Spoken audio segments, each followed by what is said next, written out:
So, hello everyone, and welcome to Chat with me, Shabari with Friends. And this week will be the first of my chat show style Facebook Live. And later, a little bit later on, I'll have my special guest with me, Amisha Yogia.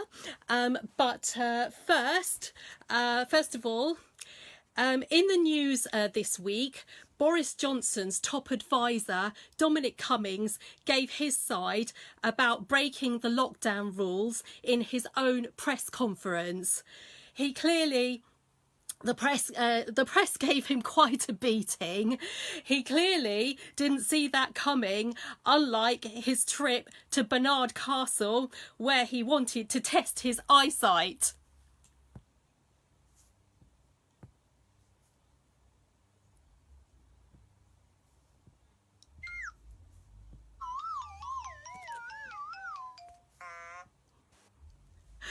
Okay, well, I'm thinking of doing some transcendental meditation during lockdown, which includes some yogic flying. I'm sure it will be an uplifting experience.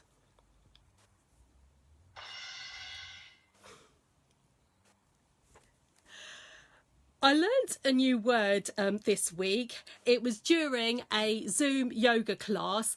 My instructor told us to squeeze our Kegel muscles during a yoga pose to strengthen the pelvic floor. So if you're wondering what a Kegel is, it's basically like a bagel, but the hole is tighter.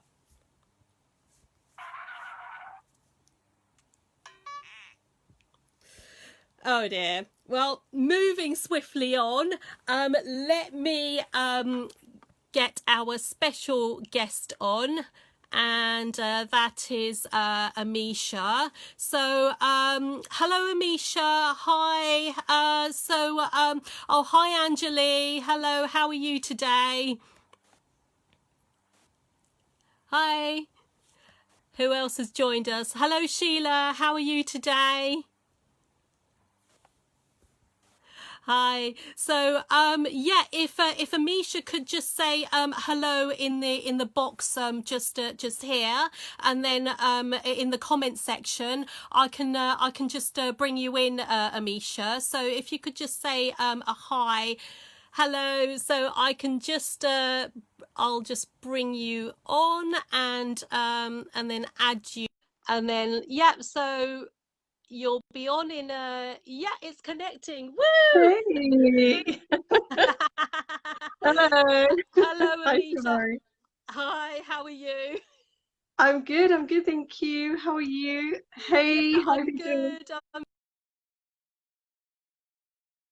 Shamar? jokes. I'm not exactly Graham Norton, but that's my No, they very were very awesome. first my They very were very first awesome. attempt at doing stand up. Oh no, I loved it.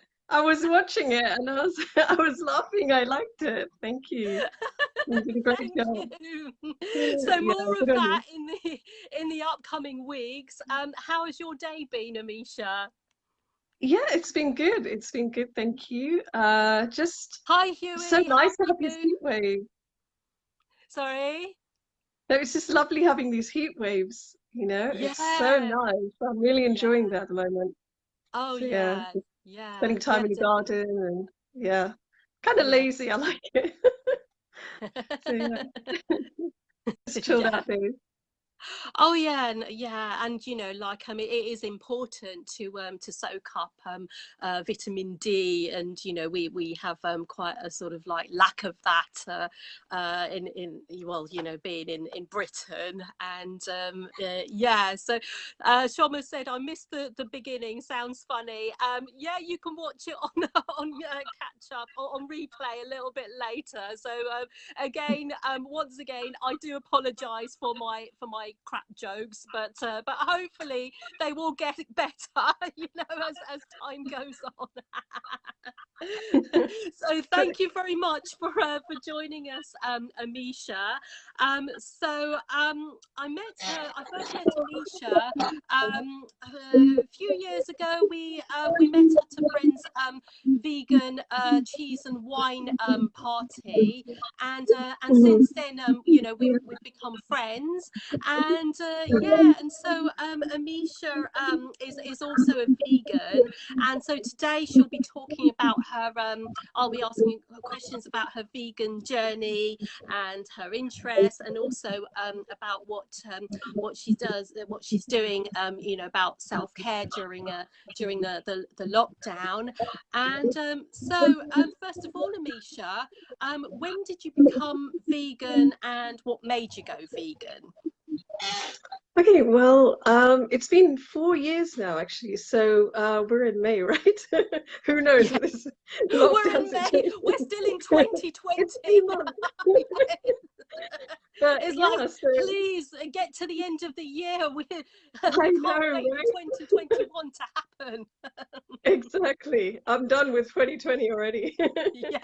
But yeah, so it's been four years this month, and I was vegetarian pretty much my entire life, and then I did have some issues with IBS, which kind of impacted kind of my dairy consumption. It became an intolerance for about, I don't know, I think 7 years before I went vegan.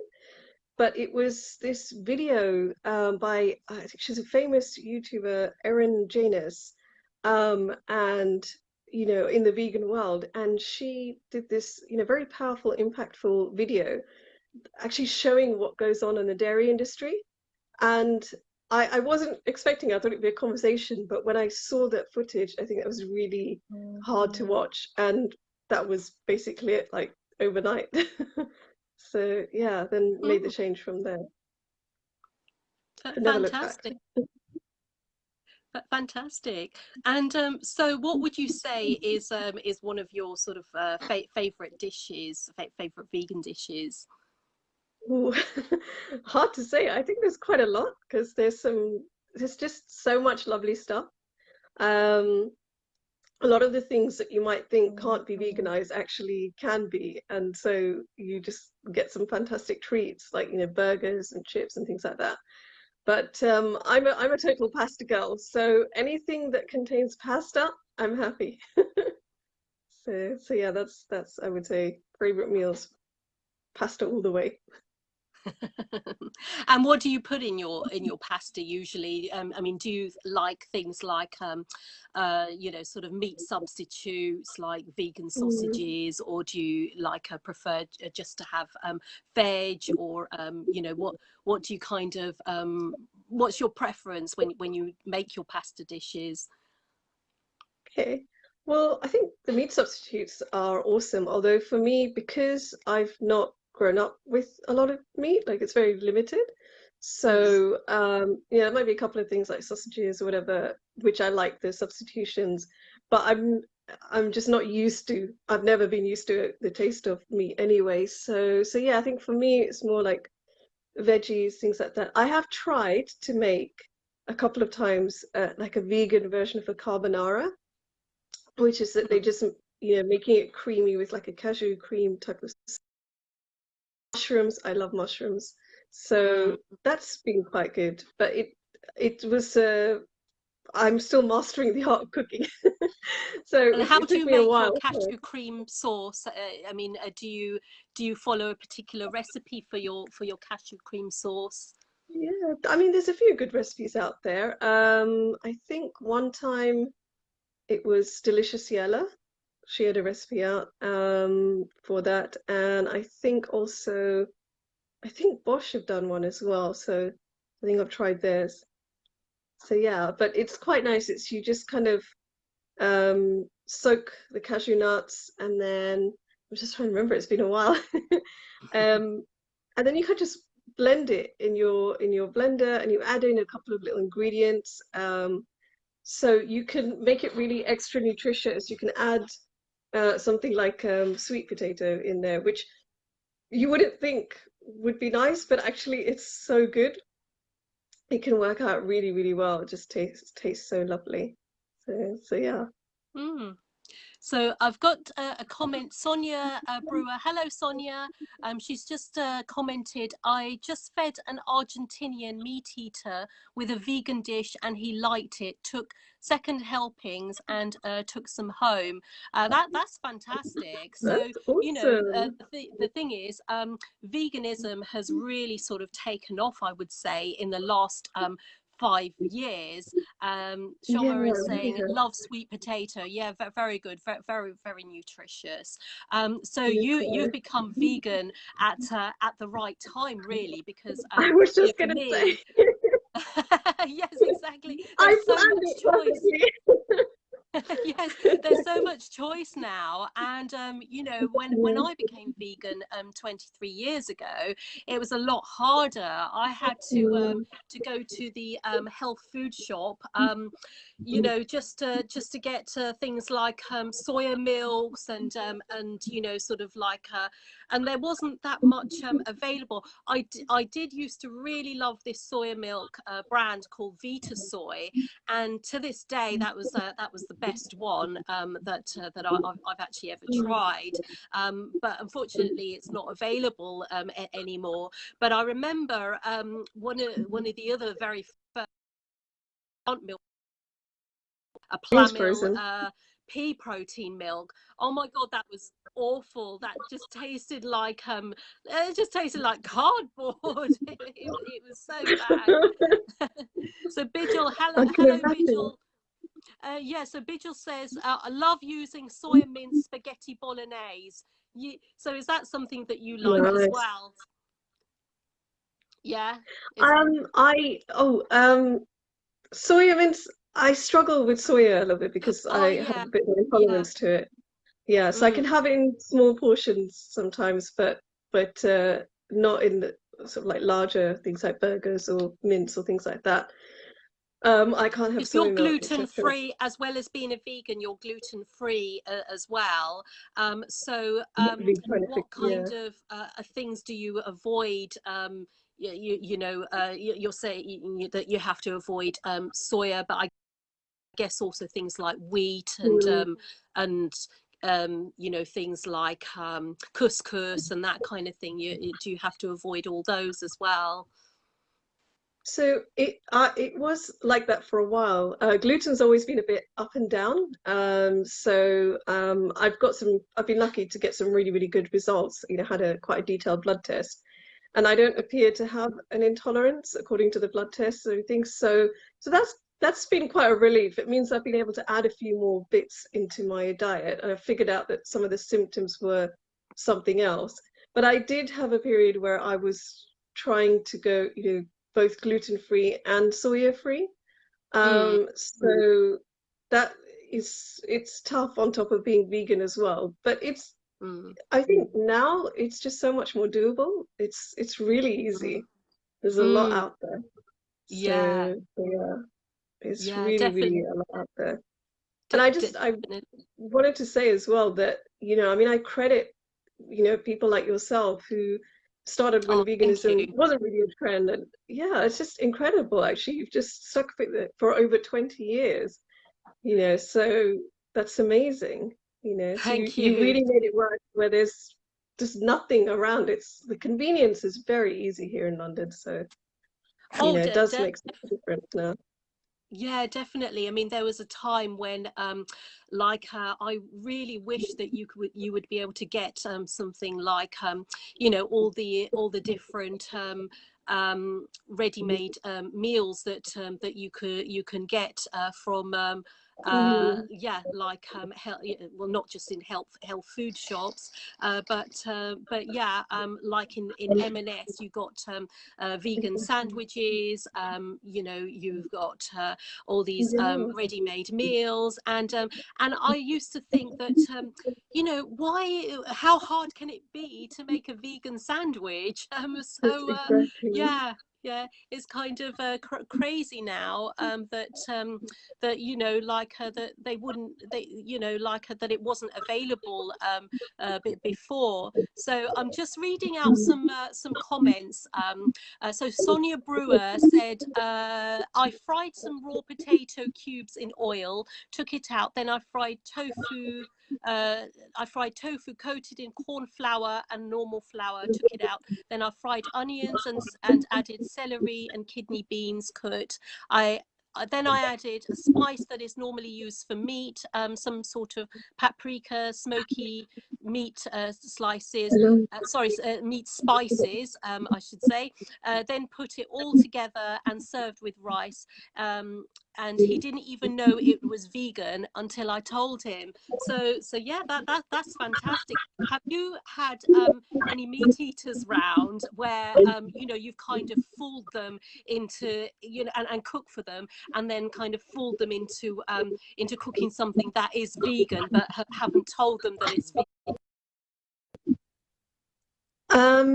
I no, I'm not with meat eaters. I think a lot of the family are vegetarian. So I'm just trying to think of like family members who've been around and things like that. So they used to, although some of them do eat meat, they're used to eating vegetarian, and they sort of have vegetarian food at our house. But I think, yeah, there probably would have been some times where I would have contributed my dishes, some vegan things where the family would have been quite pleased, quite impressed, that, oh, this is vegan. This actually tastes really good being vegan. I Mm. should remember it was something not, I didn't make it, but we ordered this cake which was vegan. I think it was for my brother's birthday, and he and his wife are vegetarian, Mm. and I think they knew, or maybe they didn't know, but then we told them, so they said, okay, let's try it, that's fine. And Mm. they really liked it. I think this is my brother's, or maybe it was Mm. my dad's birthday, but anyway, they did try it and they really loved it. And Mm. they were quite, I remember my brother being quite impressed, so which is saying something because he's quite fussy about his food. He really likes his food, so Yeah. yeah, it was like, this is great. It just tastes, you can't tell that it's vegan. And I think that stands out a lot. So Mm. anytime I've ever had any food that I've, shared at work, or anything that I bought and shared with people, and they know it's vegan, and they just, a lot of the things that people say does tend to be, oh, I can't believe that's vegan. That tastes really good. So that's a really good response. I'm just seeing Vigil's message here as Oh well, yeah. Yeah. about the banana blossom. Um, yes, I would definitely recommend trying. It's a vegan version of fish using the banana blossom, and there's some, really great recipes, some simple recipes where you don't need too many different ingredients, more complex recipes to make it really, really authentic. So I will highly recommend that. Unfortunately, I don't have a link on me now, but I can send that to you later, Shabara, if you want to share that. Yeah, Well, no I know problem. Vigil, so I can I can send her the link as well.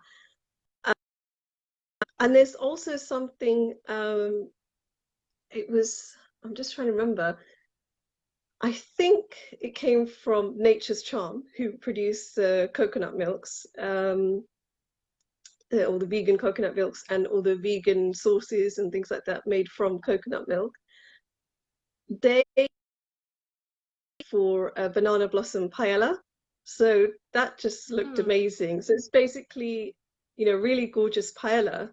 And then you add these strips of banana blossom to them to make it look like and taste authentically like that kind of typical seafood, fishy type of paella. So yeah, it's quite clever what you can do with certain vegan ingredients. It's really, really quite good. Mm. Mm. And I guess another thing is jackfruit as well. You can That's a make good one. sort of jackfruit curry. You can also make jackfruit in your tacos or your burritos. Yeah. So and make it look like pulled pork. Yes, And those yeah, are great so recipes. Have you tried that yourself, I Amisha? have. Yeah. Yeah, yeah, I have tried. It's a little tricky to make it and get it just right, but it was nice. And I remember trying it. Obviously, when you get it from a vegan restaurant or something, it just they're the experts, so they do such an amazing job. Really, really tasty. So yeah, I've tried it professionally, and I've sort of had a little go at making it myself as well. And it is good. It's really good. So, what's your favourite vegan restaurant? Oh, favorite vegan restaurant. Hard to say. There's so many good ones. It's really hard to pick one. I am a big fan of you know, just I mean, quite a few different varieties. I'm just trying to think the name of my favorite one. Eden, Vantra Eden. So Hmm. they have Vantra Eden and they have Vantra Longevity. So Eden Ah. is the kind of like daytime outdoor stall that they have, and Longevity is their restaurant. And Mm. it's just fabulous, really lovely. They're really big on quite healthy food. So, really fresh, slow cooked. They don't, I don't know if they add sugar or salt, but maybe they just, really control it very well. I think they don't add it at all, actually, and no oil. Um, and honestly, when I first heard about it, my dad had discovered it because he used to volunteer in the city. And I just thought, no, okay, I don't know if it will taste nice. So he tried to encourage me, said, try it out and attend and see what you think. And so I did, and I'm so glad. I absolutely just fell in love with it. It's just really lovely, delicious. Like it's like a home cooked Indian meal type of thing. It's just so nice. Yeah, really, really tasty. So yeah, definitely those two. But I also love, a bit of my junk food, and I've been to a really great one called Rudy's Dirty Vegan Diner in Camden, Oh and yeah. that's another really good one as well. So I recommend their Reuben sandwich. It is so good. It's really, really good. Oh, fantastic. Yeah. So Sonia is actually a friend of mine who lives in Malaga, and yeah, so she's just mentioned about a vegan restaurant in Malaga. In fact, I did go to Malaga myself. They had the International Vegan Festival in Malaga some years ago. Nice. That was Okay. organised somebody called Francisco, and yeah, so we stayed at a hotel, and obviously everything that they made was vegan at the hotel, but we didn't really go out because everything was provided for. We didn't really go out to a restaurant in Malaga, so that's good to hear actually that other countries, veganism is getting more and more common, and it's Yeah, great to hear that places like Malaga, which definitely. and Spain as a whole, which is sort of predominantly meat eating, that now that they also have restaurants as well. Mm. So have you been abroad at all, and to places where you as a vegan, I think you went to Iceland. Was it earlier this year that you went to Iceland? It Um, was, yeah. I mean, I have seen Europe really picking up, they've really taken veganism by storm. So, it's been wonderful to read about this and hear about this in the vegan news. And, great to hear about from people like Sonia living in a place like Malaga and saying that it is it's really good there. Recently, there was some talk about India as well. Just really, a lot of youth there, or young people, are very passionate about veganism and plant-based eating, and they're trying to, make some big developments, food developments there as well in terms of veganism. So that's mm, all really good. But yeah, I did. I went to Iceland in end of Jan, beginning of Feb. And I must admit, I was a bit worried. I wasn't really sure whether they would, whether they would cater for me. So I was spending ages on the Happy Cow app trying to find which restaurants. So I went with my best friend who is not vegan at all. She's actually a meat eater. So I thought, okay, I've got to plan this. I've got to take care of myself. Um, and it was an interesting experience. I think many of the restaurants, and I think as we were on tours as well, it's kind of hit and miss a little bit, but I think they're really getting there. We actually came across, a couple of amazing things. So first thing we came across was a shop called Vegan Boudin. Um, they're brilliant. It's basically a vegan, entirely vegan shop, like health food shop, full of all the vegan stuff. So it was like their version of Green Bay, which is fantastic. And the lady was so lovely that their demand is not very high, so they don't have to open every day all the time. But she literally just drove from her house to the shop, meeting us there to open up and let me get all the bits and pieces that I would need. So it was so nice of her. Like, I didn't want to trouble her, but she did that out of the kindness of her heart. So that was amazing.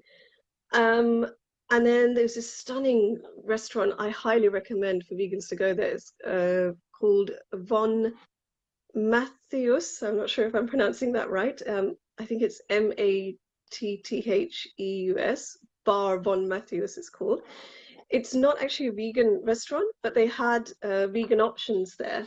And oh, it was the most delicious vegan meal I've ever tasted. It was really, really nice. And I really liked how comfortable they made us feel about it. Like I never felt, you could. It's good that not everywhere is like this, but I know sometimes as vegans, we know sometimes we do get that experience where you might go somewhere and they don't like that they have to serve you vegan and they can't think what to come up with, and you end up with a salad. But these guys were brilliant. They just made us feel totally comfortable, feel at home. And they were like, yeah, we've got a menu, here we go, this is what we offer, and just presented it with a flourish, and it was just fantastic. It was really, really good. So yeah, that was a good experience. And the final tip that I would say is where we were in Iceland, we were in the main town. It's gone out of my head now, but it will come back to me later. Their main kind of capital city, basically. And although we struggle a bit with restaurants, I think it's more not so much the lack of restaurants or the lack of vegan options in restaurants, but the lack of our ability to go to them, because it's quite far, and we were on this tour most of the time. So we were out in like the southern part of Iceland and things like that. So we didn't really, and then we go from tour to tour. So it wasn't so easy. Like the pit stops we had were not so much restaurants, more like, you'd have the supermarkets nearby, but they have a couple of like really good supermarkets. Bonus is one, and there's a couple of other ones as well, but they're the Iceland version of Tesco, Sainsbury's, Asda, things like that. And they're brilliant. Like you can get fantastic, cheap vegan items. So some are like quick little ready meals, like a wrapped sandwich or something. Others are just items that you can actually buy. And what's great is if you've got like a flat there, or like a holiday house, or Airbnb or something, you can just kind of prepare your meals. And yeah, and with that, if you had that, we were in a hotel, but if you'd had that, it would be really good, be much easier. And I did remember the city name. It's Reykjavik. Sorry, I had a blank moment. The capital. I forgot. Yeah, it was Reykjavik. That was where we were. Okay, fantastic. So we've been in lockdown for over 8 weeks now. So I just wanted I wanted to ask you, how have you been sort of taking care of yourself during lockdown, and do you have any self-care tips? Yeah, sure. I've never really been big on self-care. I guess just I never really knew too much about it. So I was always just sort of on the go, I suppose. So when we went into lockdown, I think a lot of the time it was just kind of resting, relaxing, giving myself that freedom to be able to relax. And not have that pressure of, okay, I've got to go to work, I've got to do this, I've got to do that. Then I needed to do things, and started trying to get a little bit more active, which I think is a really lovely form of self-care as well. Um, and then I discovered my foot spa and the Walk on the Beach collection, Tropics Walk on the Beach collection. And it was so nice. It's so nice. I gave myself a foot spa, and I want to try and get more into those kind of rituals. So, just like doing that every so often, just kind of stick my feet and just completely relax. Maybe just, I mean, you can't watch a TV show while you're doing it. You can only leave your feet in for about 10 minutes. But yeah, I that's been really nice. So yeah, so things like that, basically. Just it's now I'm starting to incorporate it more into my routine where I didn't before. Okay, fantastic. And Tropic products from me. Can you talk about a little bit about your favorite ones? Sure, yeah, of course. I mean, I got really inspired when, I mean, there's so many events that you've had, a couple of events that I've been a part of. The first time where we met, and then he was selling products, and I think we had another event as well. And then I came for a Tropic facial, which was just so lovely. I hadn't had a facial in such a long time, and that was a really, really lovely experience. So a lot of that got me trying more and more Tropic products. So from that, I would say I've got a couple of my favorites on hand, actually. I thought it might be useful to have them on hand to kind of show off. So obviously the Walk on the Beach collection, I have to say, that's one of the favorites. So I use this like foot cream all the time. It's just so lovely. What I do is actually use a scrub on my heels in the shower. So the I'm not sure what it's, the pumice stone. It's called a pumice stone. Yeah, and then the foot polishing pebble. That's foot polishing pebble. That's right. Yeah, and it's just superb. And then I had recently purchased this as well from you. This is a hair oil. It's a radiance oil. It's called Hair Smooth. And it's so nice. My goodness. I've just got and oh, you've got gorgeous hair. It's really hair. Lovely. Part of that has a lot to do with the Tropic hair oil. I just apply it after I've sort of like towel dried my hair, after I've washed my hair, apply it to the roots, and then just do a plait. And I just leave it the whole day. And then when I undo the plait later on or the next day, like these gorgeous curls, and they're so nourished. My hair just feels really nourished. And like a couple of other nourishing bits, the last two bits as well. These, and this. So this is the Tropic Lip Love Balm, which I'm now using every day. It's so good for my lips. That and drinking plenty of water is just right, sorts them out. Just sorts out my dry lips. And this, which I'm wearing right now as well, this is my favorite. I discovered this via you last year. This is the lip glaze. This is one of Tropic's many lovely lip glazes. And the color is pink champagne. So I don't know if you can see that, but pink champagne. Yeah, really suits you. And I love it. This is my go-to lip gloss. Like, especially last year, this was my going out lip gloss. Now, this year, it's not going out. Staying in is the new going out. Exactly. But it does for my Zoom calls, and Facebook Lives. Yes. I just put it on and I feel fabulous. I like how nourishing it is. All of Tropic's products, they're just really very, very nourishing. So yeah. Thank you. I couldn't say one, I'm sorry, but these, because I've got a handful of them, which are honestly, they are my favorites. Absolute favorite. Oh, thank you. So there's a question from Sonia. Do you have a shampoo bar at Tropics? We don't actually have a shampoo bar, but the cleansing body pebbles can be used as a shampoo bar. So I have various different flavors of the cleansing body pebble. What I'll do later on is I will post a link to my shop, and then you can have a look, Sonia, and I'll let you know which flavors there are as well.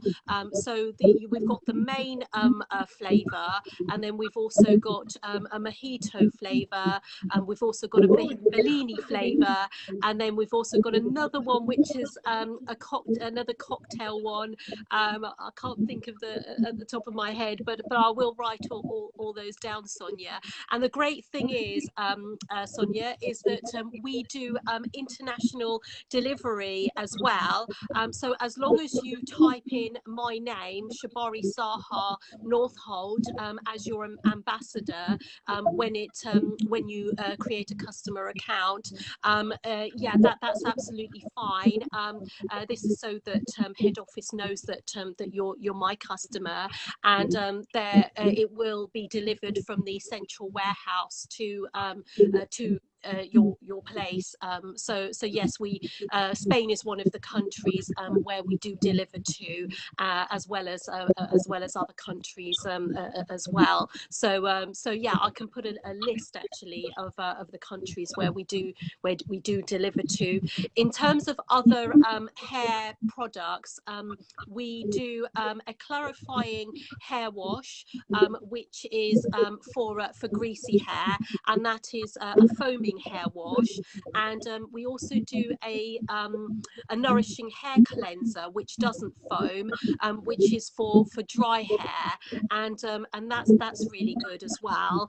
And then also a hair feast, which is a conditioner. So the entire range of hair products is completely harsh chemical free. There's no SLS, there's no parabens in there. You know, unfortunately, a lot of hair care products out there, even vegan ones, contain parabens, they contain SLS. So yeah, you kind of have to watch out for those.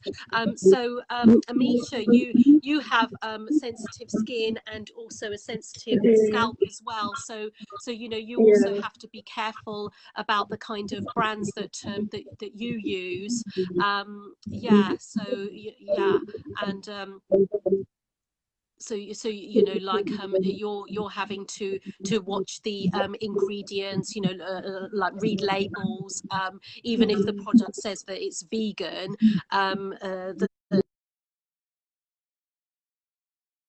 to just be vegan, you know, that's it. Yeah, because that's never you have. normally enough for me. Yeah, that's never normally enough for me. I need to just check, what's in the ingredients, and um, I'm always kind of experimenting with different. I just like the more botanical and more natural brands. Like Tropic is just one example, because with that lack of, as you said, the harsh chemicals, it just makes it so much nicer and so much better on my skin. So it's quite a revelation. I really enjoy it, the fact that I can just use these kind of products, and yeah, it just, my skin is basically happy. So it makes a big difference. It makes a really big difference. Yeah. Yeah, and so how long have you sort of had your skin issues for, you know, before you know, well, I guess before you discovered Tropic? Well, exactly 10 years actually. So since 2010. Um, and that's when I had a really, really nasty skin flare up, in terms of, that was the first time I ever had anything. Um, those of you who are doctors or medical or this, or know people who have gone through this, you might recognize this term. It's a urticaria rash, Mm. which was only recently last year diagnosed as contact dermatitis. Mm. So what was incredible was I was given hope that potentially, it's not a definite, but potentially this might burn out. It apparently can sometimes burn out after about 10 years. So, but then I also found out I have rosacea on my face. So, you know, hence more of the redness on my cheeks. So that's kind of more of a lifetime thing. So, so yeah, I think it was a long, you know, a very long journey of a lot of skin irritation and cutting out a lot of products, and then, you know, making that shift towards more natural skincare and hair care and, you know, face washes, everything that my skin can actually tolerate and doesn't cause a flare up. So since discovering, you know, products like Tropic, a company like Tropic, it's just lovely. It's just, you know, I don't have to worry anymore. I didn't have to, like when I came for the facial to get my facial done with you. Um, I was a little anxious because I'm just used to in the past where I had to stop facials because that just wasn't me. But it was just completely fine. And the way that I felt, I just can't quite describe it. It's a really nice feeling to be able to use products on your skin, to be able to have an experience like that, you know, and you know, then you just don't have to worry and your skin is just completely happy. It's yeah, it really makes you feel good, makes you feel really good inside. So yeah, like big kudos to Tropic for helping me to have that experience there and with all the products that I'm now using as well, the Tropic products. So yeah. Thank you. Would you say that you know, the kind of products that you used before, were they sort of full of harsh chemicals, and would they have actually exacerbated your rosacea and urticaria? Mm. A lot of them would have been. So I think they were definitely, you know, those first couple of years. I think initially, obviously before this happened, I had no clue. I wasn't even vegan. I wasn't even cruelty free, nothing. I didn't know. So kind of sort of grateful for this condition as well, in that it's opened my eyes to the cruelty in, you know, products being tested on animals, things like that, which you just don't get at all with Tropic. So you know, that is another thing, that your conscience is at ease, you know, and everything being vegan friendly as well. It would have, the harsh chemicals definitely would have exacerbated. So prior to discovering Tropic, it was a kind of journey of, right, test this, is this going to be okay? Oh no, this isn't okay, you know, and just limitations and restrictions. And then you come across something like Tropic and suddenly it's like, oh, I just don't have to worry. I can have this, I can use that, I can try that. So yeah, that's really wonderful. Because a lot of people don't realize that you know, a lot of the brands that are out there, they don't realize the animal, you know, ingredients used in the products, the animal testing that goes on. You know, there's really a lot of brands out there that are not cruelty free and not vegan, and you know, are just laden full of chemicals. So you know, I'm all about educating people about what first of all, what chemicals to look out for, and also what animal ingredients to avoid as well. And yeah, I mean, there are some brands actually that have brought out vegan products, but unfortunately they sell in China, which means that the you know, the company itself is, even if they don't test on animals, it's they commission it to be tested because they have to in order to sell in China. Here, you know, Tropic products don't sell in China, so we don't test on animals, and you know, they're tested on the staff members at Tropic HQ. And yeah, so you know, it can be a minefield for people out there who want to go cruelty free, who want to be a vegan in terms of not just the diet, but also the lifestyle as well. So, you know, like looking at their cosmetics, their skincare, their toiletries. Yeah, so it can be quite a minefield. And you know, hopefully, like you know, people can come to me if they want to know you know, about how to avoid these ingredients. And yeah, you know, I I have a, think that a makes such a lot of people. difference. That really makes a big difference, Shabari. And I think it's really good that people can come to you and ask you those kind of questions and really understand, you know, because there's so much that we just don't even know. And I was researching cruelty free, I came across it and started researching in cruelty free about 10 years ago. And then more recently started seeing, you know, people like yourself and other vegan bloggers talking about, you know, what makes things, you know, not vegan friendly, for example.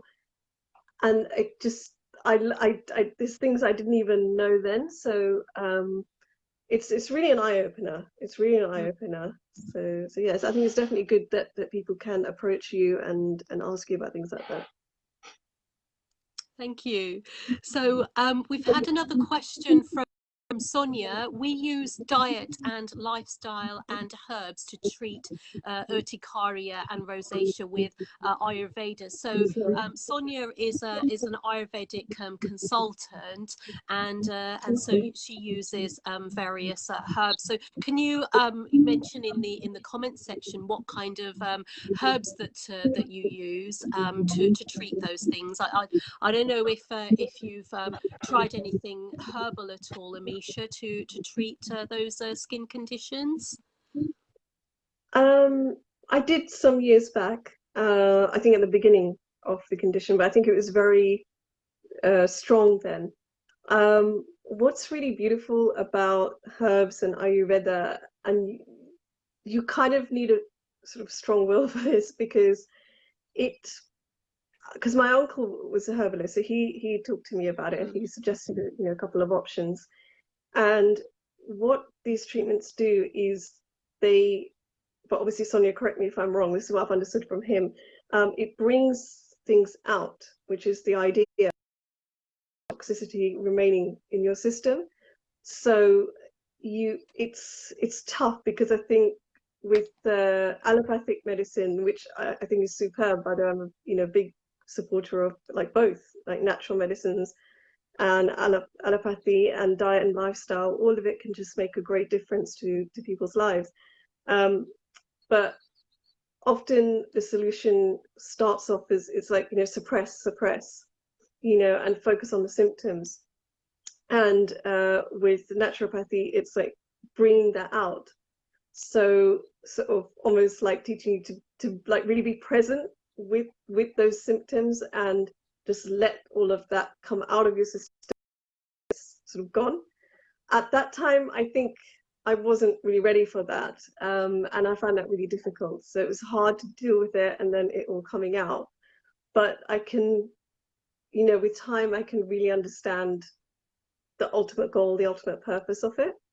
So yeah, I think now I'm in a very lucky position, touchwood, that this is on its way. I can certainly see some elements of this condition burning itself out, which is really good. And luckily, touchwood again, rosacea is quite mild, so it's so far it's been manageable. It was a lot worse before, but it feels like it's just easing. I am working more and more on trying to eat better, so trying to eat as much fresh food as I can, and obviously keeping active. So just like the little things like that. And again, products like Tropic, this is it being botanical. It's just brilliant because that's just less chemicals and, you know, and definitely none of the harsh stuff to my skin. So I value that. Yeah, pardon me, sorry. But yeah, I really value that. Okay, thank you. I don't know if anyone has any other questions who are watching. Does anyone else have any other questions you'd like to ask either of us? So please do in the comment section. So I'm just going to go up and see who else is watching. Okay, let's have a look. I've seen Bijil's comment about Tibbetts, and she said this is when we were talking about vegan restaurants, and she said it's one of our favorites. So her and her husband. So yeah, it's I can't remember if I've been last year or not, but it's definitely on my wish list, and then I'll know if I go next year or whenever this is all over, and I'll know. Yes, But, yeah. Well, you know, this is it. They were talking about whether restaurants might be in July. I think they were talking about they were certainly talking about schools opening in June, and then possibly some non-essential shops opening in July. Whether that means restaurants, I'm not sure. Yeah, possibly. So what's yeah, just had a message. Sorry, Sonia. Yes, you are helping it and easing it. I don't think we are bringing things out of that condition or are burning out. We are helping to release and heal it, which you seem to be doing yourself intuitively already. Yeah. Yeah, sorry, Sonia. Yes, it's 10 years ago, so I sort of have a vague recollection of what my uncle explained. But thank you so much for clarifying it. So that's quite lovely. It's that explanation is just really nice. It's just easing and creating a healing within the body. So that the body and mind are so connected. They're very, very connected. So yeah. Yeah. But very much so, and you know, they do say that stress can actually cause a lot of illnesses. You know, if you're feeling, you know, that could lead to skin issues, that can lead to, you know, like mental health issues. So yes, you know, as you say, your body and mind are interconnected, and you know, if you kind of feel that that you're, you know, it's almost as though like if you feel as though you're ill, then you are going to be ill. And yeah, so you know, a positive mindset is a good thing, I guess. You know, especially Yeah, definitely. during this lockdown situation.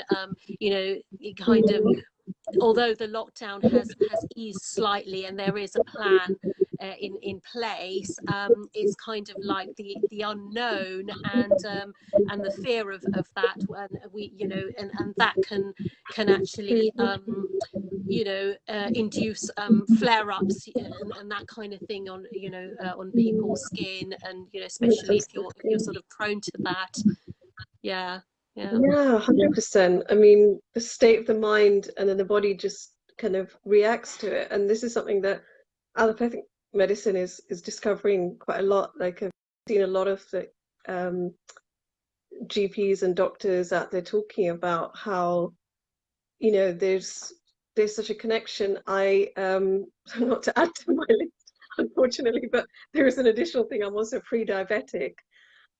So I'm on this prevention program, which is really good. It's really helpful. But, it really struck me as amazing, really interesting to realize that the power of stress on diabetes, on worsening or improving that condition, if in terms of how the state of, so, that's a really big one. So with this whole lockdown process and the coronavirus, I think what's been really good to see is on social media, a lot of people talk about, like how you asked me about self-care. People talk about self-care, people talking so positively, people are, you know, talking about it's okay not to be okay, it's okay not to be productive, it's okay to just be grieving it. And to feel this fear. There's so much of a, you know, really uplifting, loving, supportive energy out there. I mean, of course, there's going to be the troublesome stuff as well, but I try and keep in a good habit of steering clear of that as much as possible, because that's a big part of self-care as well. Ultimately, just, you know, you uplift yourself, and, you know, yeah, just keeping your feed full of content continues to provide that upliftment. Can't speak. Yeah, that helps. That really, really helps. Mm-hmm. And yeah, Yeah. it's just 100% diet and lifestyle. I just it's just phenomenal how, you know, like food, just the impact of food, you know, and the way that you move your body and things like that. It's just amazing. It's really, yeah. I'm learning in the last few years. I feel like I've learned even more and more about that. So it's been a really amazing journey to understand that. Still work in progress, but, you know, for like the odd treat or something. Yes. You know, but it's definitely a good journey. It's definitely a really nice journey. Well, it's easily done, you know, during the lockdown. I mean, I sort of low sugar, low fat diet, but since the lockdown, that's kind of gone out the window. And the other day I had some vegan ice cream with with blueberries.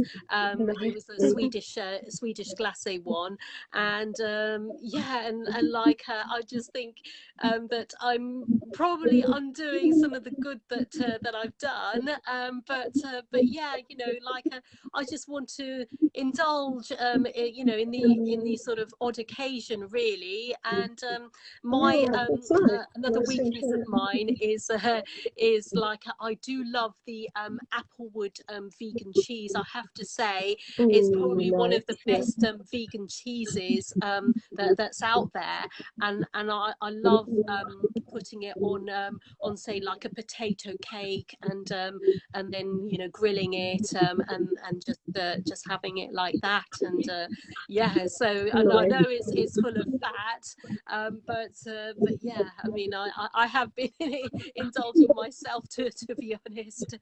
Yeah. It's nice. It's really nice. I think it's just this, it's this balance, isn't it? It's like, you know, I feel like I just am learning more and more to be in tune with my body. I think there are some things, obviously, now that I'm trying to reverse the diabetes, I have to be, or pre-diabetes, so I have to be a bit careful and mindful, um, which is hard, because I'm like, somebody give me a vegan Magnum right now, please. I'm Yeah. missing that, especially in this heat wave.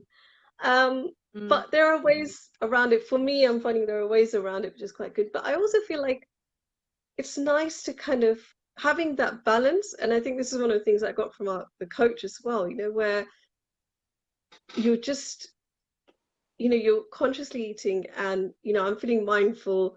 What I eat, I don't feel like this thought of, oh, this is good food, this is bad food. I just know that there's certain things that do naturally just nourish my body. I actually feel like, oh, this feels nice. Like, maybe it's not something that I, you know, oh, a salad's great, or, you know, I don't know, some plant-based, like whole food, plant-based foods, or, you know, just a healthy quinoa dish with hummus and, you know, some Mm. steamed veg and, you know, a couple of things like that. So there's like different options, and, you know, you can eat even more nicely and more complex than that. So you can have burgers and things like that, and, you know, all kinds of lovely meals which are whole food, plant-based, which, just because of what it's made of, you do feel that nourishment in your body, which is so nice. Treats as well, and sometimes you know, you have packet of crisps, or you have, like you said, you know, ice cream, and, you know, and for me, I'm sitting here daydreaming about like my vegan Magnum and things like that. But it's, that is just, you know, once in a while you're enjoying it, and it's nice too, you know, it's nice too. So I've always liked to see it that way, rather than like good foods, bad foods, and trying to Mm. calorie control or anything like that. Mm. Uh, I always enjoy seeing it like when I eat this, my body feels good, like it likes it, and I'm just like feeling that, listening to my body almost, you Mm. know. And you know what? Right now, I'm gonna have some chocolate, and then that felt good. But then I Mm. can also feel like I just, the mind gets addicted, and I'm like, okay, chocolate, chocolate, chocolate, and then the body's like, this doesn't feel good so much anymore. So yeah, I think I'm sort of deep diving a bit too much, but I don't know if it will make sense to everyone. But I know this is certainly something that I've experienced myself, and you know, I quite like it. You know, but I love my food, so you know, Yeah. but I enjoy feeling in tune with my body and feeling like what feels right to eat. And yeah, I think everybody's journey is going to be different, so it'd be down to what's right for them, and Yeah. that's really Oh, important. absolutely. You know, we kind of have to listen to our bodies. Yeah, Mm. definitely. So, would you like to leave our viewers with a particular tip or suggestion, or what would you like to leave the viewers with? Um, I think I'll just repeat a little bit about the self-care aspect.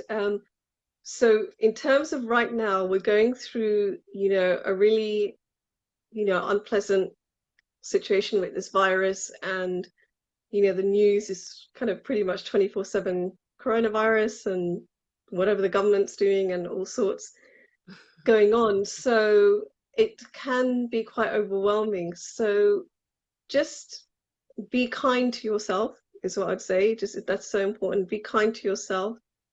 And if you're on social media, just fill your content with, you know, your social media content with people like the lovely Shabari, you know, who's posting things that, you know, just make you personally, it aligns with you, it makes you feel uplifted, you know. So that's definitely what I would recommend, because you know, and don't feel pressured by anything that you need to be productive, or even that you don't need to be productive. Like I found that for ages I couldn't be, and I was going through that grief process and trying to adjust to not being able to see my friends and not do this and not do that and not go out the house and etc.